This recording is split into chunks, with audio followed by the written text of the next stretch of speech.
Hello and welcome on to a trade deadline special episode of the ISO Bull podcast with Derek Terrio, your place to learn about the NBA on and off the court. We've got Nick Raponi joining me again here to break down what was a massive trade deadline day, and we're going to go over the deals for the past few weeks, a week I should say, starting with the Porzingis trade and then moving forward because we never touched on that. Nick, thanks for joining me on this wild day, man. Yeah, no problem. Wild couple days. Yeah, wild couple days. Yeah, it's a good point. Very good point. A lot of these trades, I'll just start off by saying, have been, in my opinion, looking lopsided. Like they're interesting. Okay. A lot of them, not all of them, but a lot of them, and it's interesting. Yeah, I agree. Okay, so I think that's not to say this was a lopsided trade, but I think, considering we just kind of missed on this over the past couple of days. Well, no. Well, this is the Porzingis trade. Right now I don't think this was lopsided. Oh, yes. Okay, so great. So let's have a conversation. So Ian Begley reported about a week ago that the talks between the Mavs and the Knicks had started a couple days before the game in which they actually played each other prior to this trade. So in there, Ian Begley describes how Porzingis was very adamant about the fact that he was not willing to move forward with the organization and was threatening to take the qualifying offer so that he would become an unrestricted free agent in the summer and be able to leave the Knicks. So I think that's an important caveat to notice here, is that very much similar to AD, he wanted out. So this is not like, oh, he wanted to stay so badly and you didn't give him a shot. So I just want to make sure that is out there. So the trade goes like this. So the Knicks are going to receive Dennis Smith Jr., DeAndre Jordan, Wesley Matthews, a 2021 first rounder unprotected, and a 2023 first rounder, which is top 10 protected. Yeah. And the Mavs are going to get Kristaps Porzingis, Tim Hardaway Jr., Courtney Lee, Trey Burke, and that's the total. So let's start with it from the Knicks side here. So the reason the Knicks do this, obviously, is because first and foremost, Porzingis just no longer wants to be a part of your franchise. And if that's the case, you have no choice but to get something for him. So what they did here is they got rid of Porzingis, and a lot of people will say on the surface, well, they didn't get any major assets back. And Dennis Smith Jr., I don't think is considered a major asset, although I think I'm still a little bit high on him. I think the entire league has given up on him a little bit too soon, in my opinion, just because he couldn't play with Doncic. I don't think that's a reason to give up on him. I still think he has talent.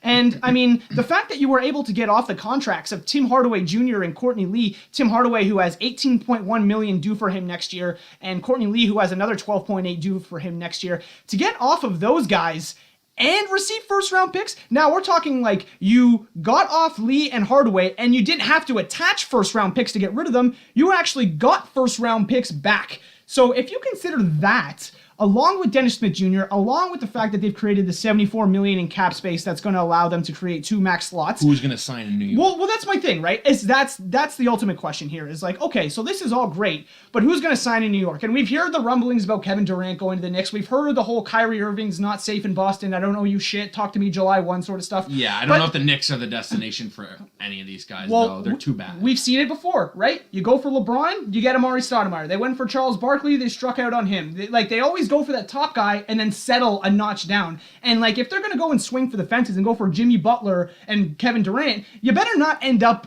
Kevin Durant and Kyrie Irving, you better not end up with Jimmy Butler and Kemba Walker. Like, because that's a rebuild that's not going to go out for you. I mean, you're going to have to pay those guys 35% to 30% maxes, and those guys are both in their 30s. I think Kemba's just a little younger than 30, but Jimmy's in his 30s, and you're going to be locked into those deals with 2 guys who are great players, but are not championship caliber players and cannot be the best player on a championship team. And if you're the Knicks and you get yourself into that situation, then this is a loss for you. Which is exactly why, it's great. You cleared the cap space, but I don't think in the next 2 years you're going to have a team that's going to attract stars. Unless you draft Zion, then maybe. Well, that's another scenario. But that's who knows if they're going to be able to land. Absolutely. Right? But 14% chance of that, too. Yeah. So that's another thing to consider. I just think you're getting Kristaps Porzingis for Dennis Smith. Realistically, Dennis Smith Jr., good player. Mm-hmm.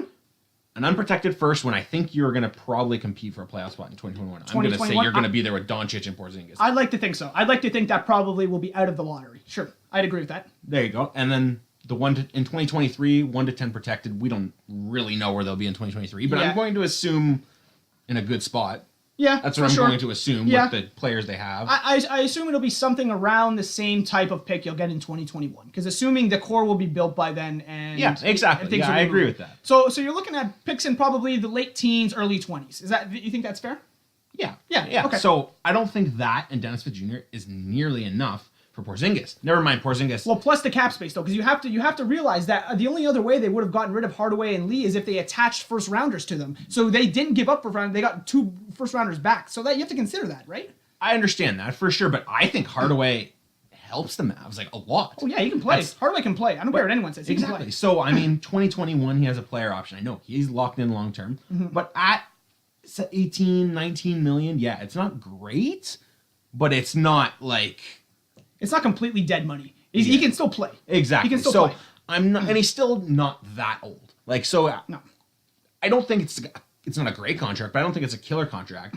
And I think Porzingis is going to sign long term in Dallas. I really do. Like he's probably Yeah, I think so too. Well, he's talked about taking the qualifying offer, which to me makes no sense. Like, he's going to take the qualifying offer just to begin with, and then talk negotiations. Well, yes. Yeah. You have to. Well, yeah. In that, sorry, yeah. Well, that's the thing is, if you don't take the qualifying offer, you automatically become an unrestricted free agent, and then they can talk. So that's what I'm saying is But like what he's saying when they talk all this stuff, he's going to accept the qualifying offer. Is basically saying did Dallas give up all this stuff for a guy who's only going to be there for 1 year? He's saying no, do not worry, I'm signing the qualifying offer. I'm like I'm not being a UFA. Like he's an RFA. He's going to sign it. Yeah, Dallas okay. going to give it to him, and then I think the long term contract's going to come. Okay, I really sure. do. I think either way. I think either way you swing this, whether he takes the qualifying offer or becomes an unrestricted free agent. It's clear that Porzingis seems he wants to be there. He loves the European connection with Dirk and Doncic. He loves the way that Mark Cuban runs the franchise. He loves what Rick Carlisle is going to do for him as a pick and pop big, much like he did with Dirk. No, all exactly. the pieces are set up there for him. Exactly. Yeah. He's set up for success there. I don't think he's going anywhere else. I really don't. I don't think so either. So whether he takes the qualifying offer or becomes an unrestricted free agent, to me, I don't think it matters because I think he's re-signing one way or another. Yes, but so basically what I was saying is your cap space, yeah, you've cleared a lot of cap space.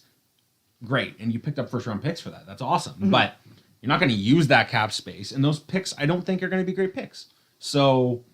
And for what it's worth, the Knicks necessarily haven't drafted great. That's also to be considered. No, exactly, right? yeah. So, okay, so that's fair. I mean, I think Mavs win that now and long term. It's impossible to say long term. Obviously, we don't know, but I'm predicting yes, they win that long term and short term. Like this is not a good deal for the Knicks. I like this for the Mavs. I do like this for the Mavs, but I still think I like this just a little bit better for the Knicks. Like they've tried so many things over the past 20 years to try and quote unquote rebuild and get themselves like a credible franchise, and all they've ever ended up with was like a year of like an aged Jason Kidd in 2013 and Carmelo Anthony and Amari Stoudemire, and they got deep in the playoffs once, and that was the best success they had. So the fact that they're trying something different, at least I can applaud. But the Knicks pushed Porzingis out. They're poorly run franchise. Exactly. So why would Porzingis want to be there if they were not as bad as they are? Not on the court. I'm talking from the front office down. If they were the owner down, that's where it all starts with them. It's Dolan, yeah. So why would you want to be there? It's the Knicks are doing it to themselves. It's not like he doesn't want to be a New York Knick. Like he doesn't want to play for that basketball. Like I don't know what I'm trying to. All I'm trying to say is the front office, the ownership, they're the laughing stock there. Nobody's going to want to play there. If that was cleaned up and you actually took yourself as a serious franchise, Porzingis would still I think be I'm going there. to have to run under that assumption, though, because, again, this is not the same Phil Jackson type of leadership we've seen in the past. Like, this new regime has clearly done some good stuff. Like, they haven't made too many mistakes. They just haven't been good in the last few years, but they haven't made too many mistakes. So I have to run under the assumption that there's been some cleanup of the organizational culture and the fact that they're a little more coherent than they used to be in the past. And, I have to take that into consideration. I just have to. How can you be worse than what you were? How can you be worse than what you were? To me, like... They're just as bad now as they were 5 years ago. I don't know if that's the case. I don't know if you can be worse than if Phil Jackson was in the office. Remember when Phil Jackson wanted to trade Porzingis even before he wanted to be traded? Phil Jackson was a mess in New York, definitely. When they canned him, things were getting better. But it starts with Dolan. And Dolan's never going to sell a team, so he's got to change or else I can't see the Knicks really changing much. Yeah, it does start from the top down. Here's the one thing, like, again, I just like this for the Knicks because they're trying something different. They're trying something that they haven't done before, and they've been able to accumulate assets. How valuable those assets are, we'll see, but I just like the fact that they're doing different. Here's the thing where if you're going to argue against the Knicks, here's your big argument here. You went out and traded and gave up all these, like, quote unquote assets, being Porzingis and whatever you gave up to get the guy you should have drafted anyway in Dennis Smith Jr. You should have drafted him anyway. You know what I mean? You shouldn't have had to trade Porzingis to go out and get Dennis Smith Jr. You should have drafted Dennis Smith Jr. to pair with Porzingis. And here's the other thing, and that Max Kellerman made a great part of, like, Like the Knicks, like that, they look here like they're smart, right? Oh, we're clearing cap space for 2019 for like the free agents They're and all that not sort of smart stuff. in any No, situation. here's where they're not smart, dude. People knew about this 3 years ago. The idea was for you to pair Porzingis with the cap space, not to trade Porzingis to get the cap space. And so, if you want to argue that this is just the Knicks are completely late to the party when it comes to understanding what 2019 means from a free agency standpoint, then I totally agree because they missed the boat or they jumped on the rudder of the boat while it was still in the water. Like that's what they did, right? Like they didn't clearly see this ahead. They waited to see this too late.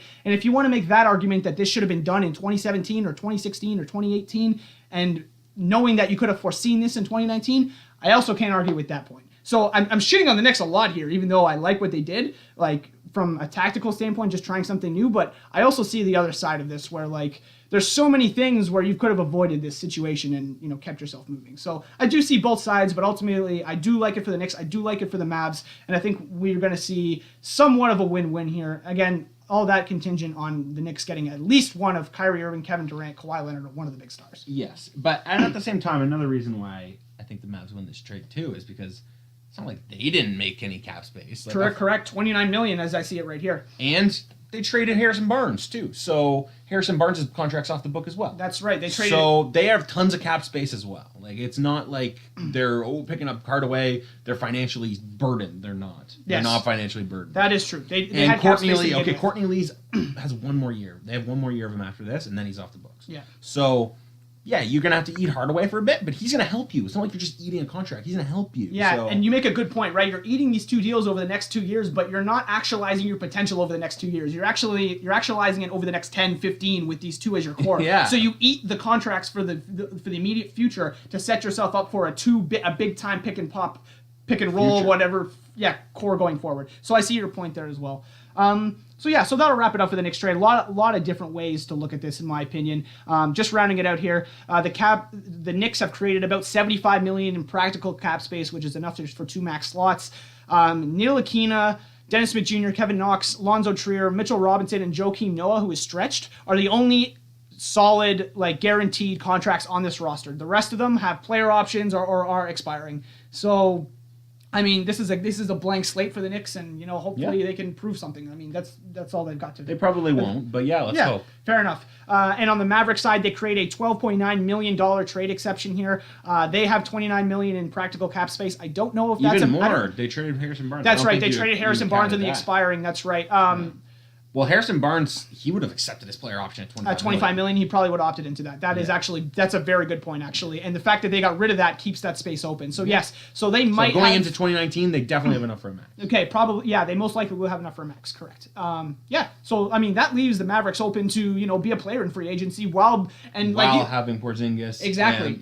Exactly. I think it's a guarantee they win this deal. Yeah. Okay. So they definitely win in some capacity. Now the only way they don't win is if Porzingis' knee injury is worse than we thought, and you don't come back from an ACL. It was a year ago. No. Well, I mean, it was December. A year ago, exactly. It was in February? February. So it's a year. Yeah, so it's a year. It's been a year. I agree. So he's going to be fine by the start of next year. They could have probably played him towards the end of this year if it was a serious contending for the Mavs. The Knicks. If he was on the Knicks roster and the Knicks were close to making a playoff spot in the East, I think late in the year he would have played.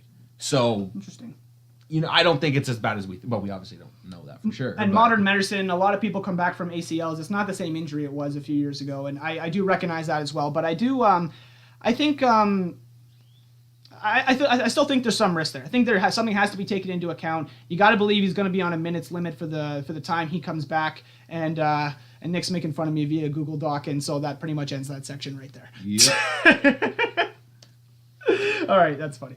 Okay, so let's move on to another trade here. The second biggest. That might be a tie between that and the next one we get to, but a big trade nonetheless. I'm gonna say the next one we get to is bigger, but this one, yeah. Okay, fair enough. So big. Okay, fair enough. So we leave the best for last. Who cares?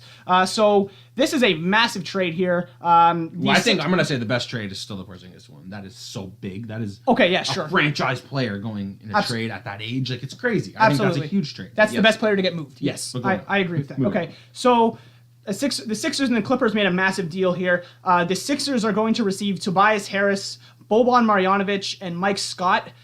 Going back to Mike Scott. best nickname in maybe sports, Two first names. but he has the best nickname. The regional manager. I read that on my Basketball God, Reference. that That's is right. the best. Shout out to Michael Scott, The Office. That is amazing. That is funny, and he's going to play. By the way, he's that extra shooter that they brought in to come off the bench and fire bombs away. So he's going to play. The Clippers in this again. So again, the Sixers receive Harris, Tobias Harris, Boban Marjanovic, Mike Scott. The Clippers all expiring. All expiring deals for those guys. The Clippers, what a haul they got here. Landry Shamet. They got Wilson Chandler, who is expiring in 2019. They got Mike Muscala, who has already been traded, moved. and They got Zubac. and they got Zubac back for that deal. So they turned That's Muscala nice. into Zubac. So that's the way you can look at that realistically. They also got a 2020 first rounder from the Sixers, lottery protected. They got that 2021 first round unprotected pick they got from the Mikal Bridges trade. Yeah. So they gave that up.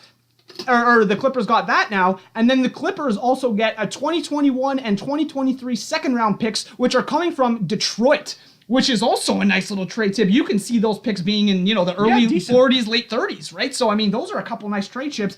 To me, it's very clear the Clippers won this trade. Oh, yeah. Like the Clippers won this trade. Because Clippers have said, we don't want to be one of those like kind of fighting for the playoff spot teams. Yes. We want to just do a true rebuild. And if you are acquiring all these first round picks and you Especially that swing- unprotected one, the and 2021 yes. Miami pick. But without, like, let's say aside from these picks, Yeah. so now you have these picks. Yeah. If you go out and you land Kawhi, I know. so you have Kawhi and all these picks going forward. Yeah, I know. Looking good for the Clippers. Absolutely, man. Another thing I will point out about this, best part about this trade, What's that? Zubac doesn't have to buy a new home. Went from LA to LA. That's great. I love that. And yeah, maybe we can talk about that one at the end because that one really puzzled me. But back to the Sixers-Clippers trade. My original thoughts were this was a steal for the Clippers. I mean, Tobias Harris is the big chip here that they had to move, but they did so for good reason. Like, if you're the Clippers, right? Like, he's an expiring contract, right? His cap hold next year is $22 million, but let's face it, this guy has earned a big-time deal. He's earned a max deal. Paid him, man. He's getting paid. Yeah, he's going to get paid, right? And if you're the Clippers, are you using one of your max slots on Tobias Harris? No, of using a course Kawhi not. Leonard. Yeah, you're exactly using a Kawhi Leonard or And any other someone player. else. Yeah, exactly, and someone else, right? Or maybe just Kawhi Leonard, and you keep that space open to take on bad contracts to get more picks. Who knows, right?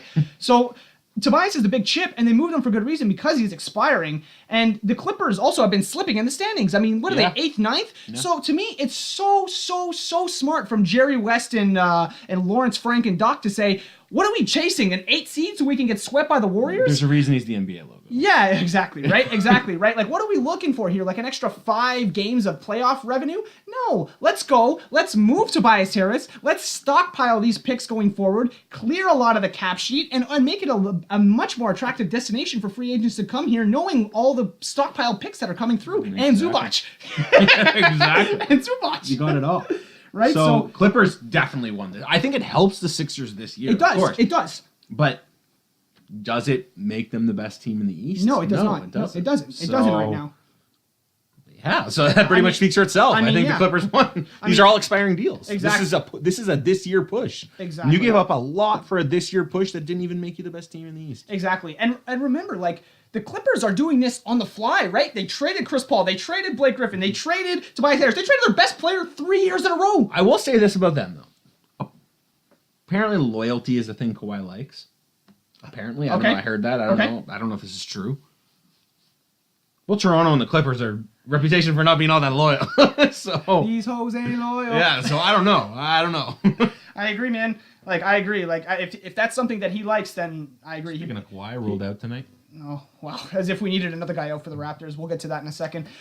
So I give tremendous credit here to Jerry West, Doc Rivers, and Lawrence Frank up there in the front office. They clearly have a very, very smart and well-focused ambition.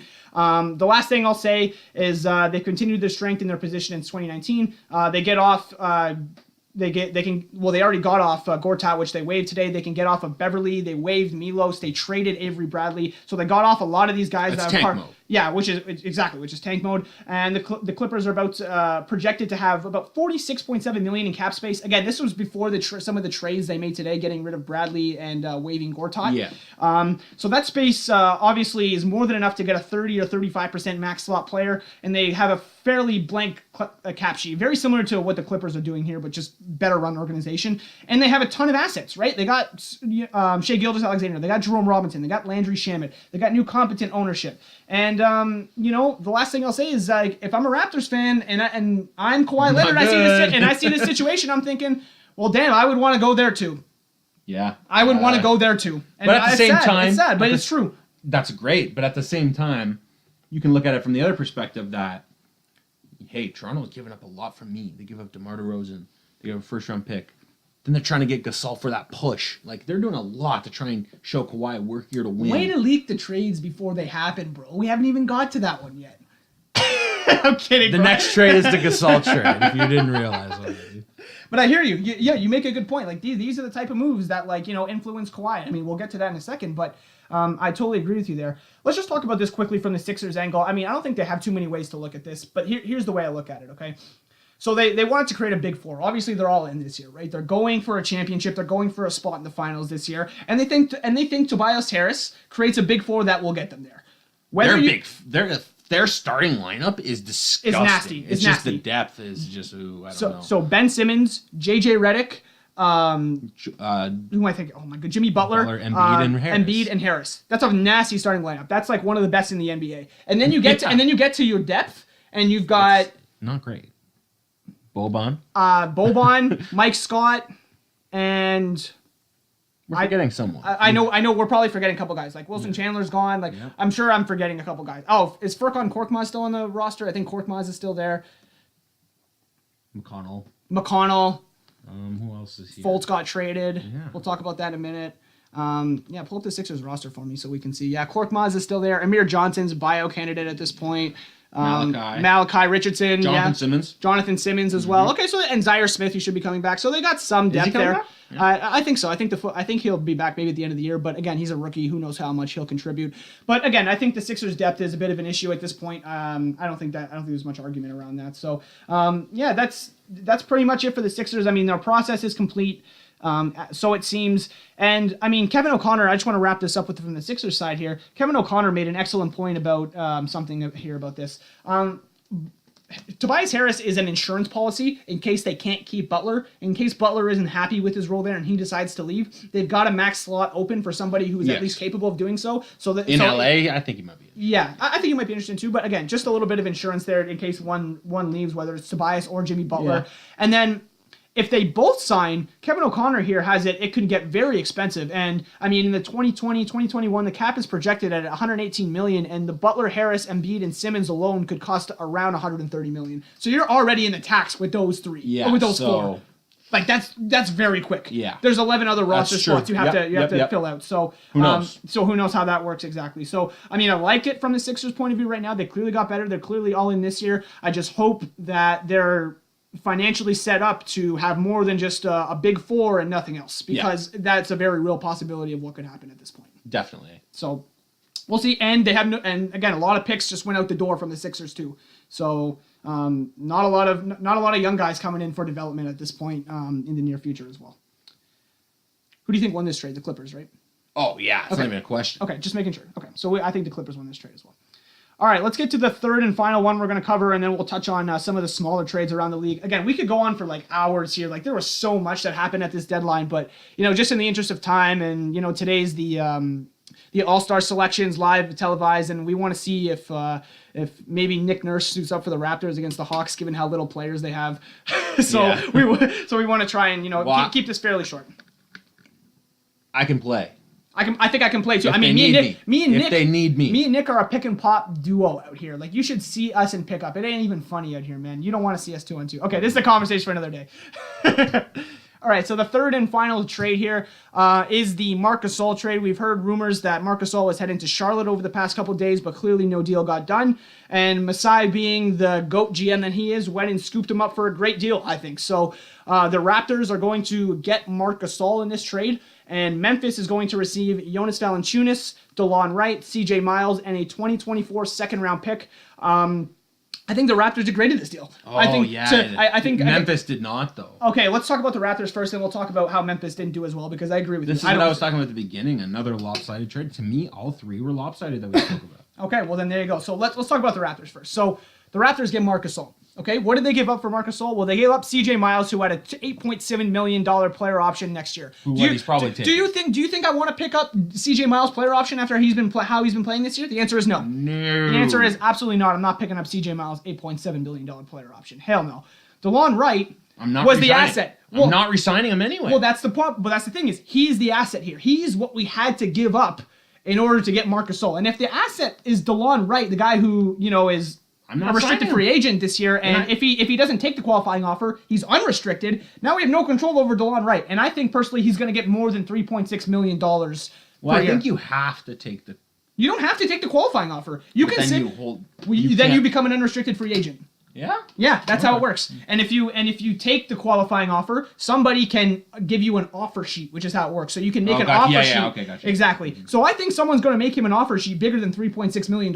And I mean, if that's over 4 or 5 years, and they think that 26-year-old DeLon Wright, they can lock him up for 4 years in his prime, and that's their starting point guard. I mean, no, thank you. No. Like just no, thank you, right? No. Like I love DeLon Wright. I love his craftiness. I love his switchability defensively at the 1, 2, and 3 Definitely. spots. I love that about him. We even said in past podcasts we'd rather have him over Fred VanVleet. They're probably about the same to this point. I don't know that I can say. I'd put Fred over DeLon. I would. Okay, but so maybe we're retracting that what we said in the past. There well, a DeLon bit, has the more potential. Like he has the potential to be a better player than Fred. I think so too. I think Fred. At this point, he's a little better. Yes. Yeah. Fred better. But at the same time, shooter. I think DeLon's kind of the potential. He's 26 now. I think he's kind of done. Well, yeah, he is. I would have moved. Yeah, I would have moved on from DeLon at the end of this year. So I'm fine with trading him. Excuse me. Yeah, no, I totally agree with you there, and I mean that makes total sense to me. So DeLon Wright was the asset you had to get rid of, and then Jonas Valanciunas. So again, $17.6 million player option next year. If he picks that up, okay, fine. We have JV, and he's improved. He's picking that up. Yeah, he's proved, and exactly. But where is JV getting 17.6 in the open market? He's not, right? So he's picking that up, and now you're locked in for $17.6 million for a backup center, right? Like which is too much for a backup center given the market of centers in the NBA. So now we realize that, okay, CJ Miles is expendable. Jonas Valanciunas was the upgrade that you had to give as a replacement. And so all you really gave up in this deal to me is DeLon Wright and a 2024 second rounder. For Marc Gasol. For Marc Gasol. For Marc Gasol. And now, let's put this in perspective. Marc Gasol, expiring contract next year. $25.5 million player option. Is he going to pick that up? I had no idea. I think he does. But that's the thing is, if you're Marc Gasol, you're 34 years old, would you not want to take the risk and say, okay, maybe I want to go out in the open market and see if I can get 3 years, $40 million? It depends what Kawhi does. Well, yeah, that's a good point. But again, are you going to want to? Is Masai going to want to? Nobody is going to pay Marc Gasol. Gasol. Nobody's going to pay Marc Gasol at 34. Marc Gasol's not getting anything more than 3 years. I think you get 4, maybe. I don't think so. Fourth year player. Going into the offseason, he'll be what, 35, 34? Going into next season, like you're right. Actually, yeah, 3 years. You're right. 3 years is the absolute max. Yeah. Okay. So good point. 3 year max. But you don't think maybe Marc Gasol could command 3 years, $30 million on the open market and get more than the 25.5 he'll get in 1 year? That's how I look at it, You mean right? 3 years, $90 million. No, 3 years, 30, $10 million a year, and instead of the 25.5 player option he picks up, he opts out of that and gets more money over the rest of his career. You see what I'm getting at now? So he'll get $30 million over the rest of his career instead of 25.5. That would be terrible. Why? So he has 25.5 for 1 year, and then he's a free agent. Yeah, so for the next 2 years, he's going to make more than $5 million. Yeah, but dude, for a 37-year-old Marc Gasol, you're sure he's going to make more than $5 million a year? In 2 years. Hell, he has to make more than $2.5 million a year, and he makes that $30 million combined. I don't know if that's what you're saying is $30 million though. So total 30 over 3 years. Yeah. Over 1 right now, if he accepts the option, he's at 25. I don't know if he gets. So you don't think he gets $2.5 million a year for 2 years? Okay, maybe he does. Maybe he does. But I mean, But I mean, what if he gets? But like, what if Marc Gasol wants to say, okay, I want 3 years, like 45 now instead of 40. Now he's got to make up $15 million over those for over those next 2 years to make up that same amount of money. I think my point is that if he opts out of that 25.5, I think he can make more money over the rest of his 3 to 4 year career in total than he can if he chooses to take that 25.5 and then jump back into unrestricted free agency at 36 and think you're going to be able to get that same amount. I think that's my point. He doesn't have to get that same amount though. Like it depends what the offer is. He's gonna he's gonna decline this option probably. Well, that's the thing is we don't know. Like it's tough to say. It's tough. It depends how he plays for the rest of the year. You know what? I don't know. At 25, at 26 million, I'm gonna say he probably depends what the Raptors do. If the Raptors go into Kawhi leaves full rebuild mode, he's not gonna come back. But I think if the Raptors are still competitive, I think he might accept that option. And because on the open market, he's going to get roughly 26 million. So even if he gets 30 million with a crappy player, like our crappy team, wouldn't you rather 25 with a good team? You're a vet. I guess it just depends what he wants to do. If he likes winning and he's willing to accept less to go to compete for a championship, assuming like a guy like Kawhi comes back and he's like, okay, I'll sign on for 2 more years and a player option and see if I can compete for a championship. Maybe he opts out and says, okay, I'm going to opt out of my 25.5, but I want, 2 years, $30 million from you guys to make up for that 25.5 that I would have gotten, and which is probably going to leave a little bit of money on the table, but I want to do that to compete for you guys and try to win a championship. So you're saying take a 2-year 30 instead of no player in history will take a 2-year 30 instead of a 1-year 25. Not one player in history will do that. Okay, sorry, not 2 year 30. I meant like 2. Well, that's the thing. Okay, so maybe he does pick it up then, because now now you're making good points. Like I can't. There's no way a player will take 20. Like there's just no way he's gonna bank on himself to make more than $5 million the next year. There's just 100%. I sure hope so. All it takes is one injury and he won't make anything. All it takes is one. But for really $5 million that late in your career, it's worth the risk. Like $5 million that late in your career is not that much. For a guy like Marc Gasol who's made his money over his career. I guess that's true. Okay, so I guess no, you make good points. I mean, I guess by that logic, he's picking it up. And so if that's the case, it just depends what happens. If Toronto stays in win mode, he'll pick it up. If they don't, I think he declines. I think that's what happens.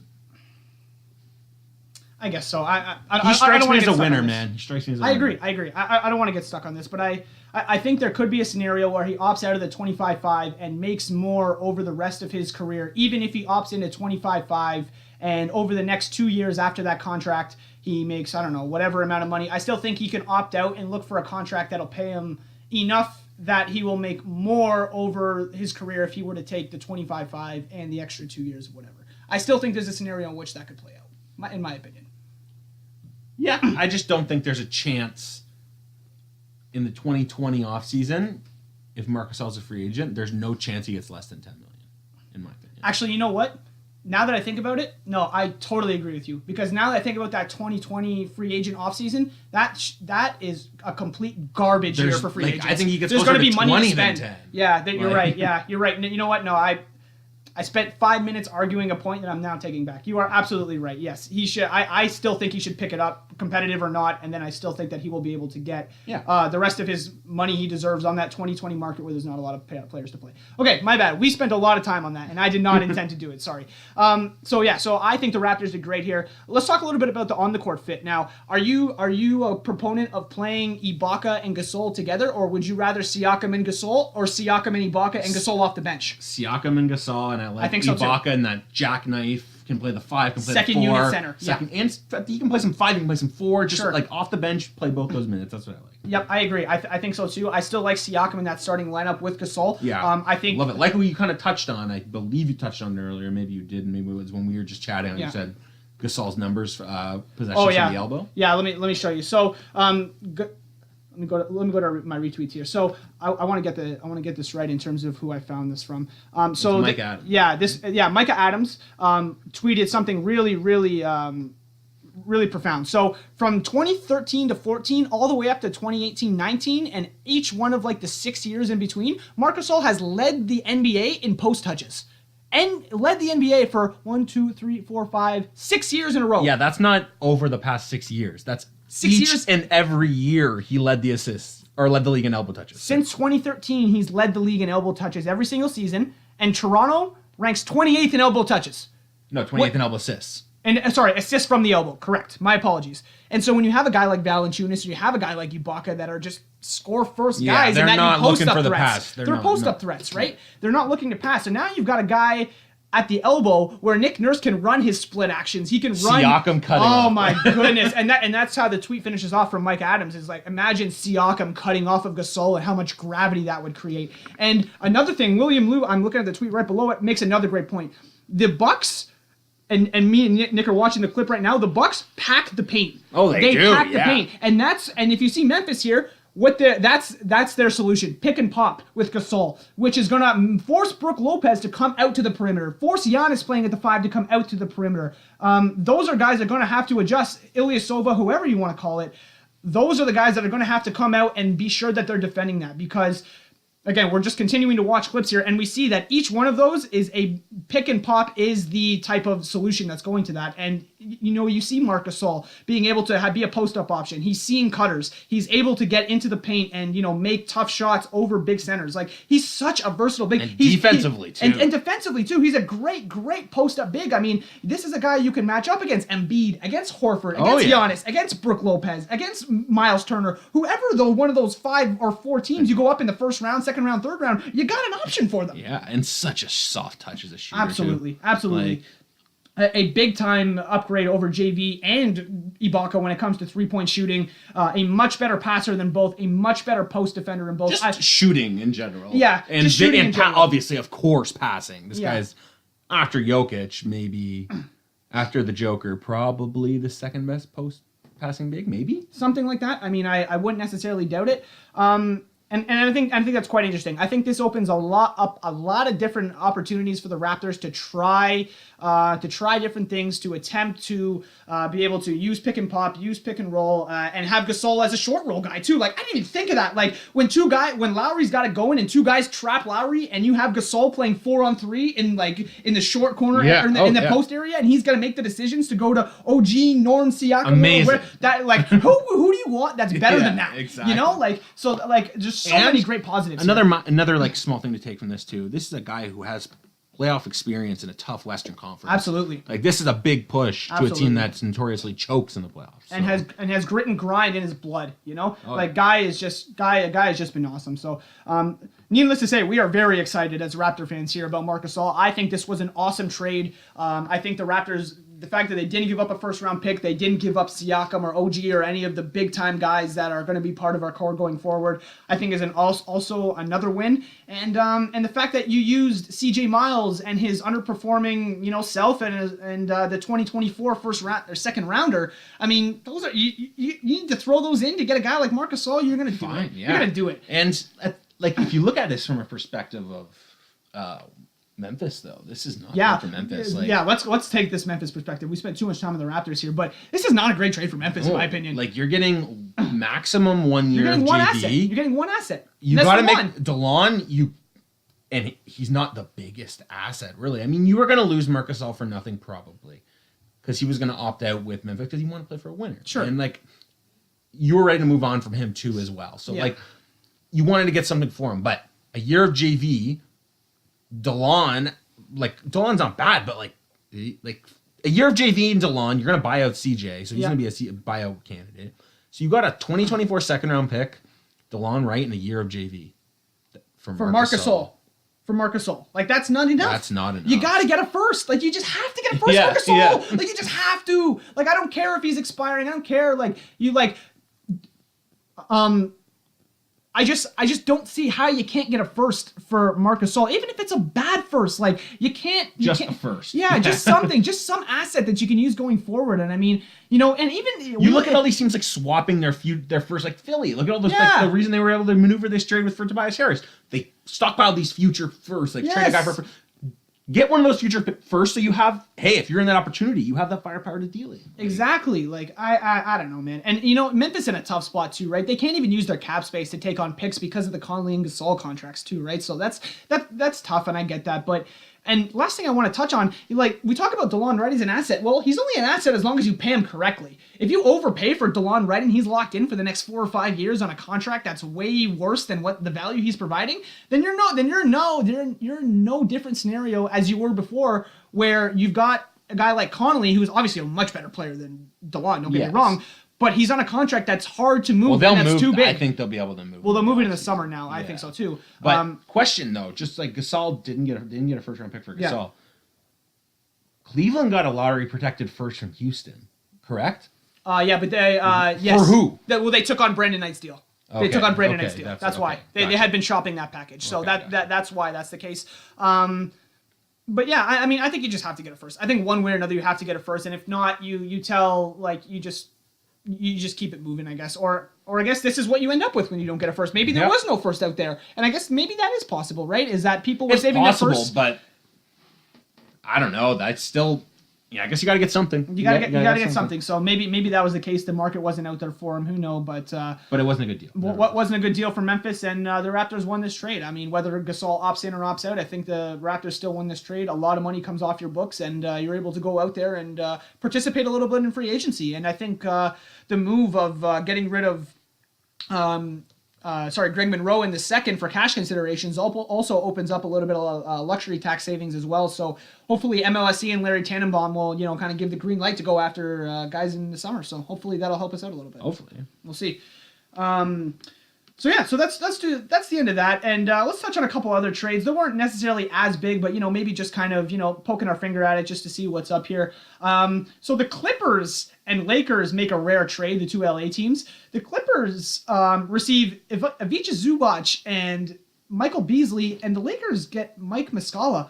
What are the Lakers thinking here? Such a small deal, but it's just it makes no questionable. sense. It just makes no like Muscala's, I guess an okay shooter, he but is. He's a stretch five. He's a stretch five. I think Zubac has some potential. Like I really do. So even if he doesn't, this trade doesn't help you. This trade does not help the Lakers. Do you think Mike Muscala is some incredibly insane pick and pop threat that just shoots 40%? That's defends on the perimeter. No. Zubac is 21. He played so well. He played himself into Anthony Davis trade talks, man. He wasn't even in the trade talks to start. Yeah. He played so well that New Orleans was like, oh, we want him too.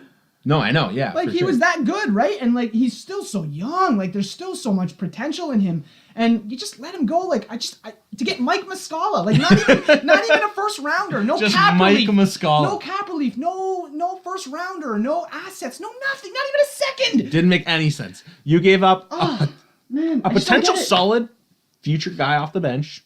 Yeah. Even more potentially. He could be a starting center one day. He's only 21 years old. I think he's a little older, isn't he? No, he's. Let's check. I think he's 21. If I'm not mistaken, I think he is. I thought he was closer to 24, but I could be wrong. Zubac.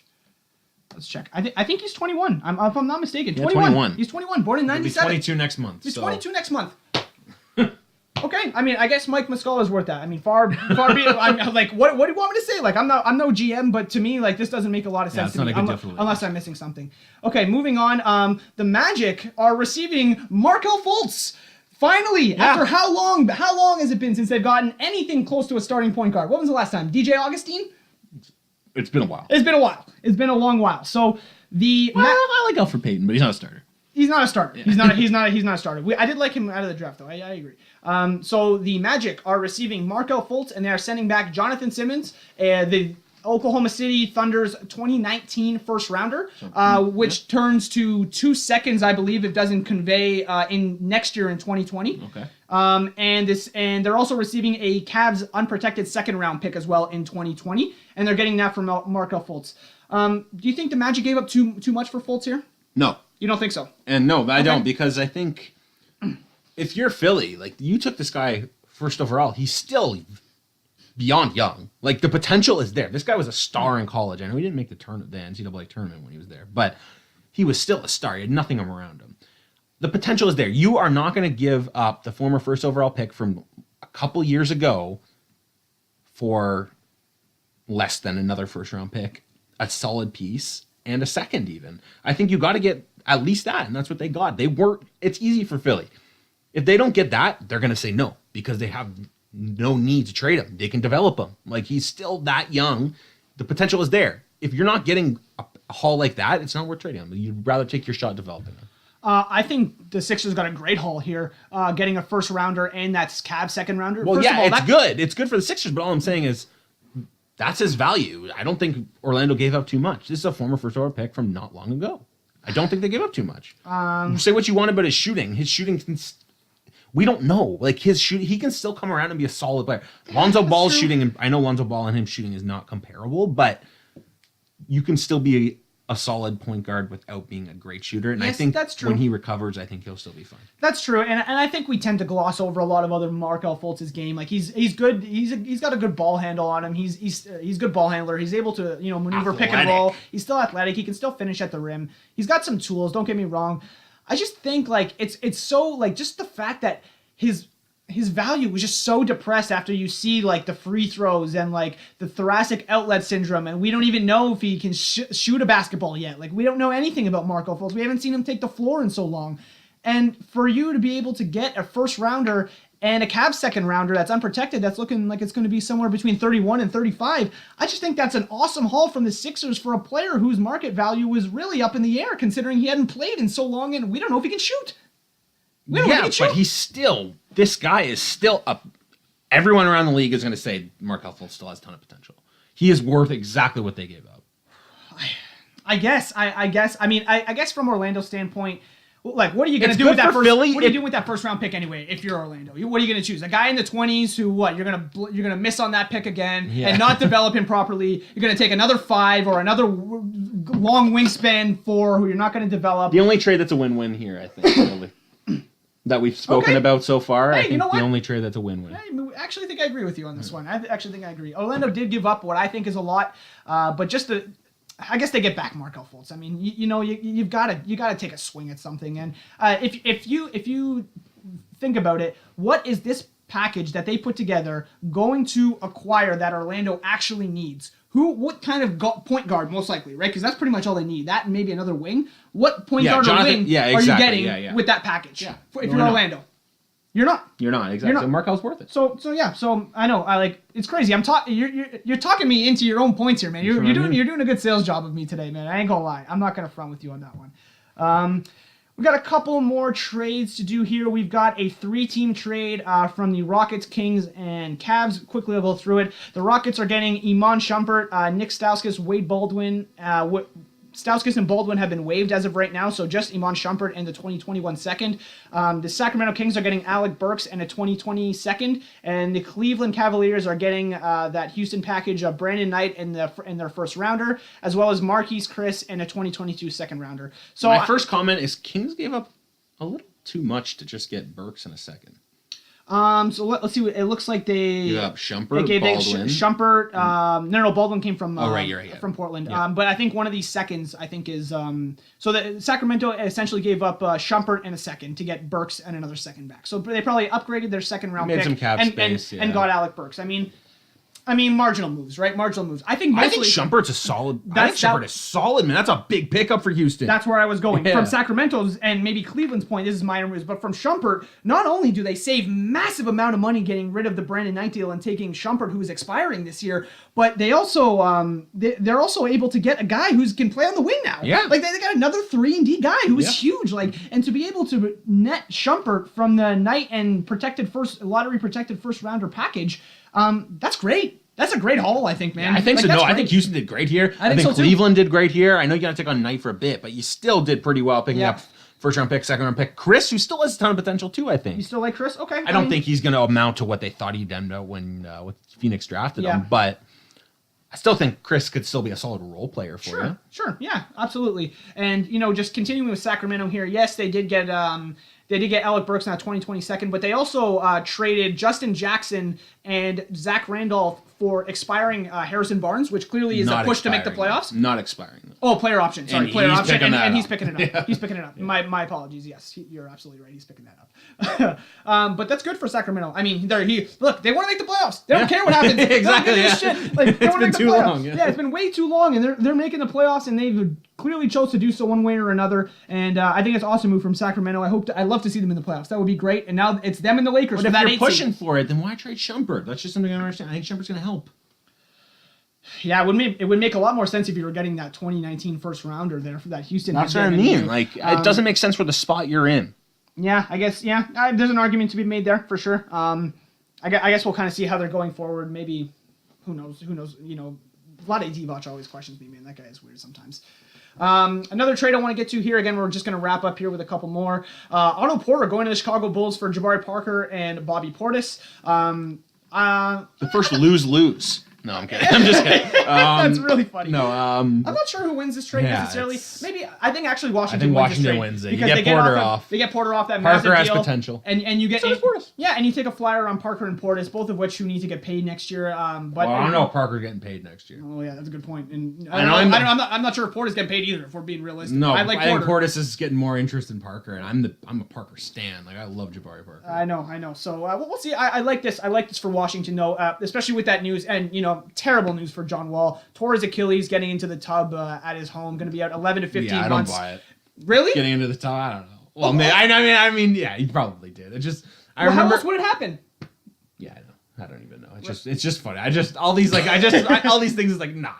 Like, how does this happen? Like, Well, I've heard from multiple reports that that's realistically the only time you can actually take the boot off is to rest your foot when Yeah. you're at home. And there's been multiple scenes where he's in one of those push scooters with his knee up, No, kind I of like know, you're yeah. 75 and you need to push with one leg. Yeah. He had one of those going in the arena as well. So I don't think he was reckless with his his Achilles and was just running around and doing dumb shit. I don't think that was the case. I do generally believe he just slipped and fell. For sure. I honestly do. Yeah. So terrible for him, and the fact that he's got a ton of money owed to him over the next 4 to 5 years is even worse. And so that's what prompted Washington to get out of the tax here. He said, okay, we can't be in the luxury tax here with John Wall making this money and us not being competitive whatsoever. No. So it makes sense for Washington. I think they win that trade. But I kind of like the Bulls taking a little flyer on Porter there. Well, maybe they got something. Yeah, maybe they got we'll see, something. yeah. Maybe they got something. Who knows? And I think all of these other moves are just kind of well, I'd say Mirotic is a big one. Oh yeah, Mirotic. Oh yeah, why not? And honestly, sorry, I Reggie completely Bullock's forgot. a big one too. Okay, let's. I Okay. like Reggie Bullock. This funny. I like Svi Mikhailiuk actually, man. I really Yeah, like Svi. fair. Svi. I like Svi. I think he's a big time shooter. You got him late second round. If you're the Lakers, and I think there still should have been some time where you could have developed him. I really liked him. I guess you did get a future second. But is well, there you a- did get a future second if you're Detroit Pistons. But and- is there a better? Well, there's obviously a better, but role players to build around LeBron. Reggie Bullock's one to have in mind. That's not going to cost you a ton. He's just going to be that role player who's Yeah. going to be great to play with LeBron. catch and shoot and defend? That's There all we you need from go. you. And that's what. Hey, that's a good deal for the Lakers. Yeah, sure. I agree with you there. I'm looking for the damn trade for Yeah, I know. Mirotic, and I don't see it here, and I'm upset. I ain't gonna lie, I'm upset. Where the heck is this? We'll find it. We'll find it in a second. It was early in the day. Yeah, it was earlier in the day. There it is, yeah. There it is. Okay. So Nikola Mirotic headed over to Milwaukee. Originally, I thought it was going to be, is Ersan Ilyasova going back? Who's going back for them? Turns out Jason Smith, Stanley Johnson, who they received from the Pistons in the earlier trade, trading Thon Maker, and multiple second-round picks. I've been told it's 4. Yeah. 4 second-rounders. I read 3 to 4. Okay, 3 to 4 for Nikola Mirotic, who is expiring this year, if I'm not mistaken. Make sure of that. No, he is. He is. Okay, yeah. So I think he is. Yeah, Nikola Mirotic expiring. So I mean, this is probably one of the last ones we'll touch on. But what do you think of this deal? I mean, I think the Bucks just stole the guy. To be honest, man. Oh yeah, Bucks it's an absolute the Bucks, steal. The Bucks just literally Like I fleeced them. said, man, this trade deadline week has been a lot of just fleeces, in my opinion. There hasn't been too much even. That's crazy. It's crazy. I mean, and you think, 4 second rounders, how do you get fleeced? Well, if you're the Bucks and you got Giannis and you got Middleton and you got Have fun Bledsoe- picking in the 50s. Yeah, exactly. Have fun picking in the 50s. Exactly. That's exactly it, right? So he's the unrestricted free agent, no team option, no club option. He's absolutely expiring. So I mean, hey, if you're the Bucks and you're saying, hey, you can pick in the 50s all you want, and we're going to take Nikola Mirotic and make our stretch run and try to get to the finals here, well worth it. Well worth gamble, in my opinion, man. Well If I worth had to gamble, put in my money opinion. down, in my opinion, after this trade You can deadline. re-sign him too. He's 27. Exactly. You can re-sign him. You bring him back for a decent number, especially if you've got the books to be able to do it. I'd bring him back. Why not, man? That's a nice little deal there. So, I mean, good for Milwaukee. They really got a good haul there. They're my favorites for the East right now. I think they make it out of the East. If I had to pick right now. Oh, that's a shame, but okay. I'm not sure yet. I'm actually still leaning towards the Raptors until I see more. I got some questions about Mirotic's health and things of that nature. And defensively in the playoffs, he could get exposed a little bit. So I'm curious to see that. I think that's pretty much it. For the main trades. I mean, we try to keep this short, and again, we almost went an hour, so almost impossible on this front. But I mean, yeah. So biggest winner for you today? Biggest loser? Winner, I'm gonna go Well, with. since the Porzingis trade and on, we'll go. Not just today. I'm going to go with the biggest winner was the Clippers. I'm going with the Clippers too. I'm going with the Clippers too. That was my pick. And the biggest loser, I'm going. It's tough, eh? It's tough because you don't really see how I'm these gonna go with trades the Grizzlies. actualized. Yeah, I guess so. Actually, right? you know what? I'm not going to go with the Grizzlies. I'm going to go with the Knicks. Okay, sure. You can go with the next day. Didn't make any moves at the deadline, so I'm assuming it's the Porzingis trade that you're calling them the loser for. Okay. Okay, cool. Yeah, I think the Clippers are big winners here. They stockpiled assets. They've created a better environment for Kawhi and other Oh, no. free agents. We forgot to talk about Shelvin Mack's deal, man. I'm just kidding. Shelvin Mack for Tyler Dorsey. If any of those two guys makes any contribution, you can at me and I will talk about it. Otherwise, I'm not talking about it. And the biggest loser for me, you know what? I'm going Boston. Boston did not move here. Yeah, all of the other teams made make a big point. moves. You make a point. All of the other teams made big moves, and people are out there saying, "Oh, well, Boston shouldn't just do something to do something." Well, you're doing something because you have to do something. There's a lot of big teams that made improvements. Philly got better. Well, Boston, they dealt Jabari Bird. Oh, they dealt Jabari Bird. Okay, because the guy hits women. Yeah. The guy hits women, and Atlanta released him right away, which I don't blame them for whatsoever.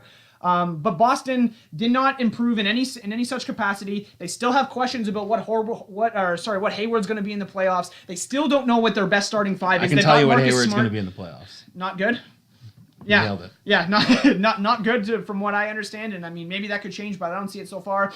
And on top of that, you've also done nothing to show Kyrie that you're any closer to making moves to make sure that you're going to get to the finals. Because right now, Kyrie believes that they're not where Boston is not where they should be. And if Boston is not where they should, he is frustrated. And if Boston is not where they should be, it's on Danny Ainge to make sure that they get where they should be. Masai takes on that challenge every summer and every trade deadline. He said, if we need to make moves, we are not afraid to do that to make sure that we are going to stay in contention. And it's magnified with the Boston Celtics when you have Kyrie unhappy. So I think when you combine that with the fact that they're already not the best team in the East right now, I don't think that anybody can say that they're the best team in the East right now the way they've been playing, and the fact that they made no moves to try and change that, and Philly, Milwaukee, and Toronto all made moves, I think that Boston comes out a loser, even if they didn't make any moves that hurt them necessarily. No, you're right. I don't disagree with that. That's a good point. So that's the guy. That's what I'm going with.